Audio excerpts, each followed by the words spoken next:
मैंने उससे कहा, सचमुच तुम यह सब मेरे साथ करना चाहते हो? उसने जवाब दिया, बस मेरी बात सुनो और जैसा मैं कहता हूँ वैसा करो।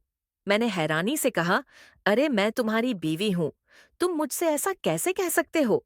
इस पर वो फिर बोला, तुम बस मेरी बात मानो, जैसा मैं कहूँ वैसा करो और ज्यादा मत सोचो। फिर उसने आगे कहा, जब से हमारी मुलाकात हुई थी तभी से मैं यह सब आजमाना चाहता था। ये सुनकर मैंने चौंकते हुए पूछा, लेकिन कैसे हम तीनों एक साथ?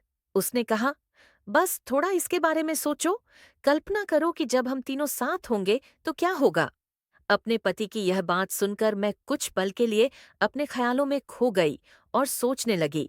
दोस्तों, मेरा नाम नीलम है। मैं 32 साल की हूँ और मेरी शादी को 4 साल हो चुके हैं। मतलब जब मेरी शादी हुई थी तब मैं 28 की थी। जब मेरा पति, जिसका नाम अर्जुन है, मुझे पहली बार मिलने आया था, तब मैं बहुत खुश थी। उसे देखते ही मुझे उससे मोहब्बत हो गई थी। उससे पहले मेरे लिए कई रिश्ते आए थे, लेकिन किसी को भी मैंने हाँ नहीं कहा था। पर जब अर्जुन आया तो मुझे लगा कि यह वही शख्स है जो मेरे लिए बना है। फिर क्या था? मैं उसकी मोहब्बत में डूब गई और उसे शादी के लिए हाँ कर दी। मेरे यहाँ कहते ही उसने मुझे एक खूबसूरत अंगूठी दी और उसी दिन हमारी सगाई हो गई। लेकिन सगाई के बाद मैंने उसमें कुछ अजीब चीजें देखी। वो मुझ पर वह हक नहीं जताता था जो एक मंगेतर अपनी मंगेतर पर जताता है। मैं जानबूझकर ऐसे कपड़े पहनती थी जो थोड़े स्टाइलिश और आकर्षक होते थे, ताकि वह मेरा यह अंदाज देखकर थोड़ा जलन या ध्यान दे। वैसे तो आप जानते ही हैं कि लड़कियों को ऐसा करना पसंद होता है, लेकिन वह तो जैसे कुछ देखता ही नहीं था। मुझे बहुत अजीब लगता था। आखिर वह मुझ पर ध्यान क्यों नहीं देता? क्या उसे मुझसे प्यार नहीं है? मेरे दिमाग में ढेर सारे सवाल उठने लगे। मैं समझ नहीं पा रही थी कि क्या करूं। मैंने कई तरीके आजमाए ताकि वह मुझ पर गौर करे और थोड़ा सा भी जलन दिखाए, लेकिन कुछ नहीं हुआ। फिर मैंने सोचा कि शायद उसका नजरिया ऐसा है कि जब तक हम शादीशुदा नहीं हो जाते, उसे मुझ पर हक जताने का अधिकार नहीं। कई लोग ऐसा सोचते हैं कि जब तक लड़की उनकी पत्नी ना बन जाए, तब तक उसे यह कहने का हक नहीं कि क्या पहनना चाहिए और क्या नहीं। मैंने भी यही सोचा कि शायद उसका भी ऐसा ही ख्याल हो। इसलिए मैंने ज्यादा परेशान नहीं किया और सोचा कि शादी के बाद सब ठीक हो जाएगा। फिर सगाई के दिन गुजर गए और शादी का दिन आ गया। शादी का समारोह बहुत शानदार था। हमने अलग अलग दिन मेहंदी, संगीत और शादी का आयोजन किया था। मैंने सोचा कि अपने होने वाले पति को चौंकाने के लिए शादी में एक खास ड्रेस पहनूंगी जो थोड़ी बोल्ड और अलग हो। मैं देखना चाहती थी कि उसका क्या रिएक्शन होता है, लेकिन जब वह मुझे लेने आया तो उसने मेरी तरफ ऐसे देखा जैसे कुछ खास हुआ ही ना हो। ये देखकर मुझे बहुत हैरानी हुई। मैं खुद शर्मिंदा हो गई, क्योंकि मैंने इतना खास लहंगा पहना था कि मुझे खुद उसमें अजीब लग रहा था। मैं सोचने लगी कि मैंने यह सब क्यों किया। अब तो मैं उसकी पत्नी बनने वाली थी, फिर भी उसे कोई फर्क क्यों नहीं पड़ रहा? वो मुझसे यह क्यों नहीं कह रहा कि यह क्या पहन लिया या तुम्हें ऐसा नहीं पहनना चाहिए था? आखिरकार मैंने खुद को तसल्ली दी कि शायद वह बहुत आजाद ख्यालों वाला इंसान है और औरतों की आजादी को मानता है। मैं अपने मन को समझा ही रही थी कि तभी वह बोला, मुझे पता है तुम क्या सोच रही हो। ये ना कि मैंने तुम्हारे कपड़ों पर कुछ क्यों नहीं कहा। तो सुनो, मैं तुम पर कोई पाबंदी नहीं लगाना चाहता। तुम जो चाहो पहन सकती हो, मुझे उससे कोई ऐतराज नहीं। और वैसे भी जब मैं तुम्हारे साथ हूं, तो कोई तुम्हारी तरफ देख भी नहीं सकता। इसलिए छोटी मोटी बातों को दिल पर मत लो और बेकार की टेंशन मत पैदा करो। फिर उसने कहा, थोड़ी देर में हमारी शादी हो जाएगी, फिर हम अपने नए घर जाएंगे। खुश रहो ताकि सबको खुशी मिले। फिर हमारी शादी हो गई। सच कहूं तो शादी इतनी खूबसूरत थी कि मैंने कभी सपने में भी नहीं सोचा था कि मेरा यह दिन इतना यादगार होगा। शादी खत्म हुई और हम अपने घर पहुंच गए। अब मुझे ज्यादा कुछ बताने की जरूरत नहीं, क्योंकि यह वह रात होती है जिसका हर लड़की को इंतजार होता है। मैं भी इस लम्हे का बेसब्री से इंतजार कर रही थी। घर पहुंचने के बाद उसने मुझसे कहा, तुम जाओ, कपड़े बदल लो और फ्रेश हो जाओ। मैं भी तब तक तैयार होकर कुछ खाने का इंतजाम करता हूँ। मैंने नहाकर एक हल्की नीली रंग की नाइटी पहनी और वह भी अपनी काले रंग की शर्ट और पट में तैयार हो गया। फिर वह किचन में कुछ बनाने चला गया। मैं भी थोड़ी देर बाद किचन में गई। वहां हम दोनों ने थोड़ा हंसी-मजाक किया। लेकिन तभी मैंने गौर किया कि वह कोई ऐसी बात नहीं कर रहा था जो शादी की पहली रात को करनी चाहिए। ना ही कोई इशारा कर रहा था।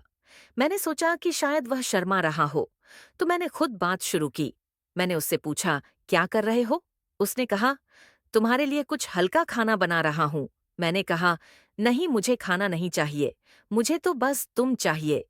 क्या तुम यह सब छोड़कर मेरे साथ कमरे में चल सकते हो? उसने पूछा। कमरे में क्यों? मैंने हंसते हुए कहा। अरे क्या तुम थक नहीं गए? थोड़ा आराम नहीं करोगे?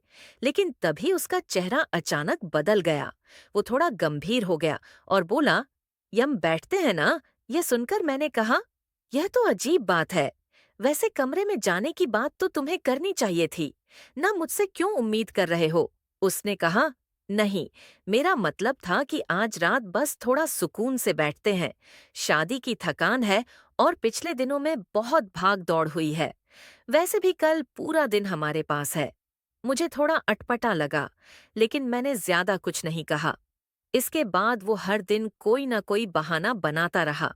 अब शादी को 6 दिन हो गए थे, लेकिन हमारी वह खास रात अभी तक नहीं आई थी।